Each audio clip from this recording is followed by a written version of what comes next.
Being born as a giraffe is like being spawned into the world with a 2-meter fall damage penalty. Imagine your very first experience in life being, welcome to Earth, boom. And it only gets worse from there. Because giraffes look tall, majestic, elegant, but their entire existence is basically a long list of, how is this animal still alive?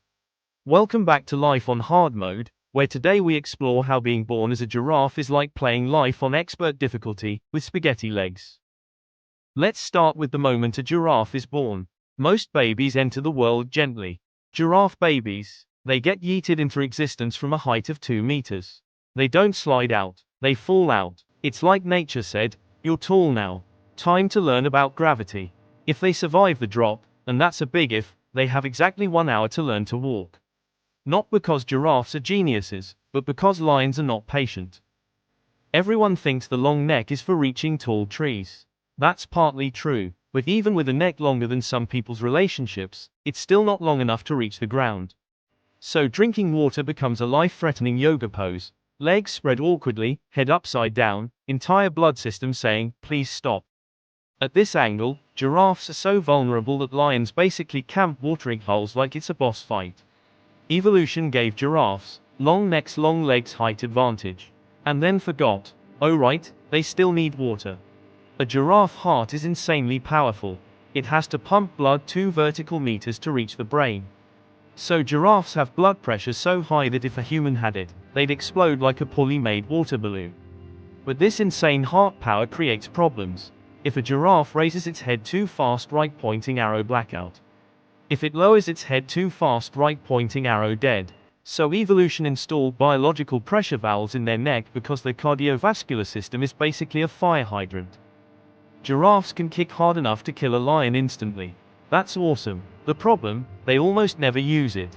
Because giraffes are the anxiety-ridden introverts of the savannah, their fight strategy is usually, run. Keep running. Hope predators get bored. They're fully capable of turning a hyena into a pancake, but mostly they just run around like tall, confused noodles. Baby giraffes look cute, but they're basically walking Happy Meals for every predator within 20 kilometers.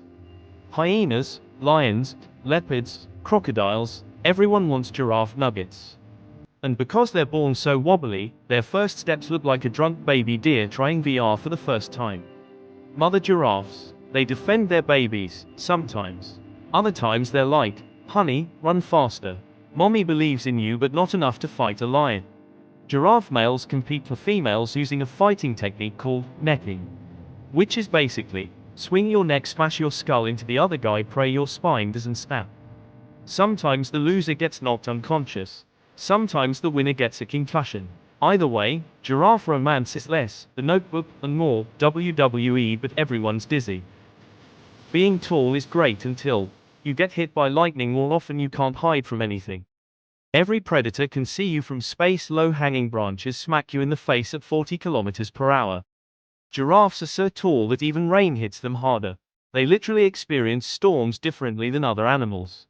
Imagine being so tall that weather becomes a personal bully. Giraffes have 45 centimeters long purple tongues. They use them to eat leaves from thorn-covered trees. The tongue is strong enough to grab branches, peel leaves, and avoid thorns. It's impressive, but also cursed. It looks like something from a horror movie. Long, muscular, purple, alive. You don't pet a giraffe for this reason. It might kiss you back and you'll never emotionally recover. Giraffes sleep 2 to 5 hours per day, and often in 5-minute micro naps. Why? Because lying down makes them easy targets and standing up takes too long. So they sleep standing up. Imagine being so tired that you nap like a horse at work and that's considered normal. Even with deadly drinking posture, dangerous birth drops, constant predator attention, brain-bending blood pressure, bad sleep schedules, and being too tall to function, giraffes have survived millions of years. They're awkward, nervous, boppy skyscrapers made of meat, but they're also incredibly resilient. Giraffes prove that you can be weird, clumsy, and almost die every time you drink water, and still thrive. So next time you see a giraffe, remember, behind that majestic appearance is an animal living every day on hard mode. Thanks for watching Life on Hard Mode. Like, subscribe, and comment which tragically hilarious animal we should break down next.